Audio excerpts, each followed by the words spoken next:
Irea è una realtà che ha saputo valorizzare una storia importante, iniziata nel 1922, diventando, insieme alle istituzioni locali, un punto di riferimento nella realizzazione di servizi sociali e sociosanitari per persone con disabilità, di attività educative per l'infanzia e di formazione professionale per adulti. Oggi Irea è evoluzione e in qualche modo lo è sempre stata, adattandosi alle esigenze delle persone e del territorio e sviluppando di conseguenza progetti e iniziative sempre attuali e orientati al futuro. Oggi Irea è evoluzione con il progetto Pari, l'appartamento del dopo di noi, ma anche con i realizzabili e Siamo Esti, importanti occasioni di incontro e conoscenza con il nostro territorio. Oggi Irea è relazione e sicuramente le relazioni sono il nostro patrimonio più importante.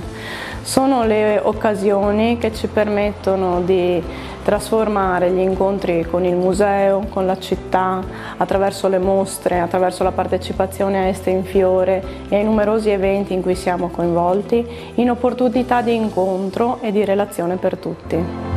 Porte aperte dei nostri servizi e la voglia di realizzare sempre più iniziative al di fuori delle mura dei nostri servizi sono quello che ci contraddistingue oggi.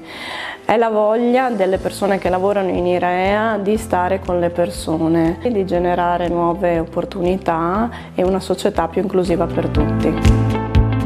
Oggi Irea è un'impresa sociale nella quale lavorano circa un centinaio di persone, tra lavoratori dipendenti e collaboratori esterni.